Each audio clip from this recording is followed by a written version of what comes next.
Salut à tous, j'espère que vous allez bien. Aujourd'hui on se retrouve dans une nouvelle vidéo. Alors le plan est un petit peu différent, je tente des choses. On y va tout de suite.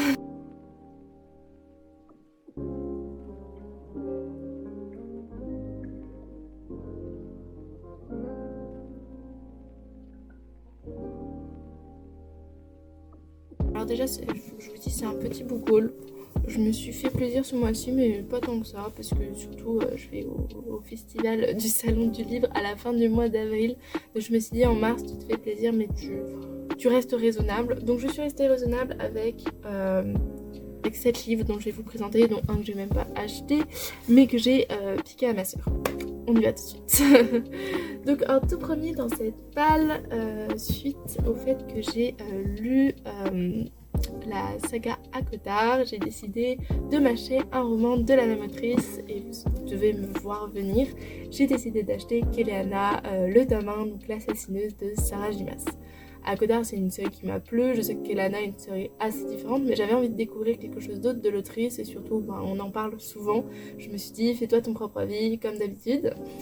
Dans cette histoire du coup on suit Keleana, qui est une assassineuse hors pair, qui d'ailleurs s'est fait prendre à cause de ça et qui est envoyée en prison. Et elle va, je crois, être appelée par le prince d'Orient qui va lui proposer de reconquérir sa liberté, qui va lui donner pour mission de participer à un tournoi contre des voleurs et des assassins et le vainqueur il entrera à son service et du coup elle va jouer, je suppose qu'elle va plus ou moins remporter la partie et c'est le premier tome. Je crois que le premier tome est pas forcément le mieux et pas celui que tout le monde aime, mais il y a beaucoup de tomes de cette saga et je veux savoir qu'est-ce qu'elle vaut cette saga, donc n'hésitez pas à me le dire en commentaire.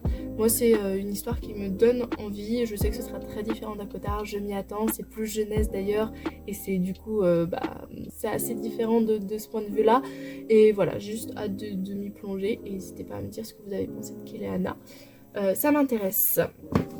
Après ça, je me suis un peu laissée aller peut-être, j'avoue. J'ai décidé d'acheter une trilogie, donc c'est cette trilogie-là. Le tome 1, c'est Initié de Laetitia Danaé. Le tome 2, c'est Asservie de toujours Laetitia Danaé. Et le tome 3, c'est Embrasé. Et tout ça est publié chez Snag. Cette saga elle me tenait envie parce que notamment la booktubeuse Rêve ta vie un lecteur en avait parlé, avait dit que ça avait été un livre hyper intéressant pour elle et du coup je l'ai vu sur Vinted, vraiment pas cher, je me suis dit je vais acheter cette saga. Donc dans Initié on suit une jeune femme qui se sent très différente des autres, qui a des... alors je sais pas si c'est des pouvoirs ou en gros elle essaie de dissimuler qui elle est réellement. Sachant qu'il y a un loup sur la couverture donc je suppose que ça a un rapport et les filles de paysans elle vient un peu reclus du monde jusqu'à ce qu'il y ait un homme qui vienne chez elle et qui la convainc pour la protéger d'aller dans un autre monde et du coup elle va découvrir un nouveau monde. C'est quelque chose qu'on retrouve souvent en fantasy, paranormal, etc. Mais ça a l'air d'être toute une épopée, toute une histoire avec de l'aventure et tout ça au fil des tomes et c'est quelque chose qui me donnait vraiment envie, donc je me plonge tout de suite, enfin pas tout de suite mais vous avez compris, je me plongerai dès que je peux. J'ai aussi piqué du coup à ma soeur un livre après avoir vu la série Shadow and Bone, comme vous avez dû être nombreux à la voir aussi. Elle m'a dit tu sais j'ai Six of Crows dans ma bibliothèque et je me suis dit ok je me lance.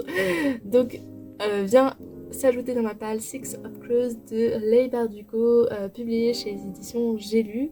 Donc dans cette saga on suit les 4 Six of Crows, enfin les 4 Crows du coup, les 6 Crows, je vais y arriver.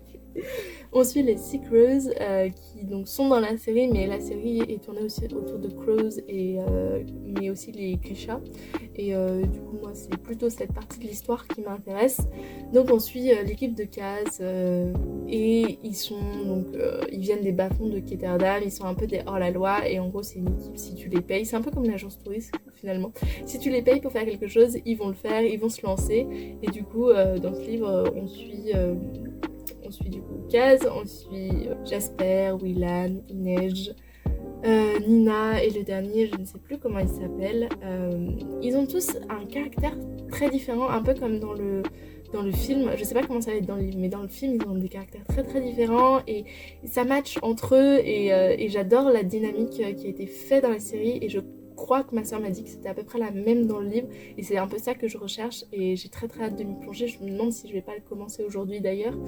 Je sais pas encore parce que je suis aussi en train de lire d'autres livres, mais c'est vraiment une histoire qui me tente et la série a beaucoup aidé pour ça d'ailleurs. Et je vais finir avec les 2 livres que j'ai aussi achetés ce mois-ci. Donc le premier qui me donne envie depuis très très longtemps, je crois qu'il était même dans mon bilan de l'année sur le fait que je voulais les livres que j'avais envie de lire cette année. Et du coup je suis contente que celui-là s'ajoute à ma palle, c'est La nuit où les étoiles se sont éteintes de Neil Gaiman et Marie Aligno. Dans ce livre publié chez Albin Michel, on suit Finn qui a une histoire un peu tourmentée.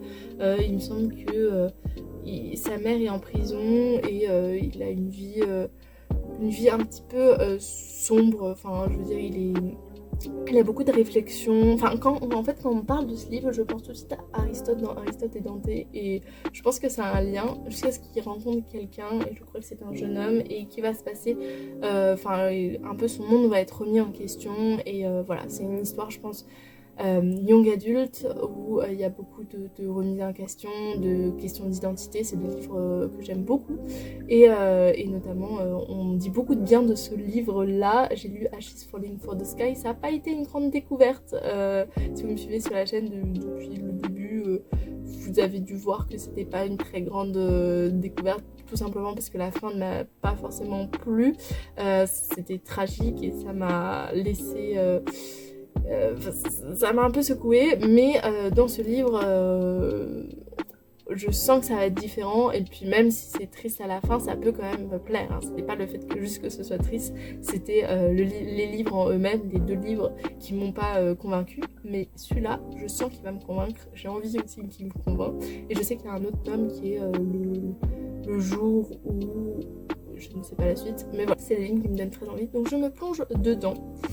Et enfin le dernier livre qui est pas forcément pour tout de suite, mais c'est un livre qui s'ajoute à ma palle pour cet automne, enfin pour l'automne qui va arriver, enfin bon, on a un peu de temps encore, mais voilà, c'était un livre que je cherchais depuis très longtemps, je vais vous expliquer pourquoi, et quand je l'ai vu je me suis dit bah prends-le comme ça, voilà, et donc j'ai acheté Entretien avec un vampire de Anne Rice, publié chez les éditions Pocket, les chroniques d'un vampire. Dans ce livre on va suivre un jeune homme qui est à la Nouvelle-Orléans et qui un soir va recevoir le témoignage d'un homme qui, lorsqu'il était en Louisiane plus tôt, il était très riche, il était assez dépressif, il voulait un peu finir avec sa vie et en fait il s'est fait transformer par un vampire et du coup il est un peu condamné à vivre à jamais dans un corps qui demande de commettre des atrocités pour pouvoir survivre. Et du coup c'est ce témoignage là. Je vous avoue que cette histoire en fait elle a été adaptée en film je crois 2 fois et dernièrement en série, je sais plus si c'est un film ou une série, mais ça m'a donné envie vis-à-vis du dernier film qui a été réalisé parce que on est dans un monde beaucoup plus sombre des vampires. Enfin on n'est pas dans les vampires tout doux, on est dans les vampires vraiment trash. C'est pas une histoire qui est très joyeuse, je crois qu'elle se finit pas très très bien, mais ça me donnait vraiment envie parce que je me disais en fait quand je regardais enfin j'ai pas regardé la série en entier mais j'ai regardé des morceaux sur YouTube et quand je regardais je me disais tiens j'ai envie de savoir comment ça s'est fait en livre parce que effectivement c'est aussi un témoignage dans la série mais on a vraiment l'impression que, enfin moi j'avais l'impression que vraiment ça pouvait être raconté de bout en bout et que c'est ça que j'avais envie de voir, donc je suis trop contente de l'ajouter dans ma palle. Encore une fois ce sera pas pour tout de suite, ce sera sûrement pour le Pumpkin Challenge de l'automne, mais voilà, il est dans ma palle, il ira très bien. Voilà, bon c'était un petit update, voilà, c'était assez rapide parce que je vous ai dit j'ai pas forcément dépensé beaucoup ce mois-ci, mais je suis trop contente de tous ces livres qui s'ajoutent dans ma palle, j'en ai plein à lire en plus, donc ça y a pas de problème. Je suis en train d'hésiter vis-à-vis de celui que je vais commencer prochainement, vis-à-vis de ma palle du Shiny Spring Challenge. Faut que j'en commence un aujourd'hui. J'ai envie de commencer Six of Crows, mais il fait pas partie de ce challenge. Donc voilà, j'avais envie de commencer. Bref, on passe mes problèmes existentiels. J'espère que cette vidéo vous aura plu, n'hésitez pas à liker, à vous abonner, ça fait toujours plaisir. Et sinon je vous retrouve la semaine prochaine dans une autre vidéo. Salut!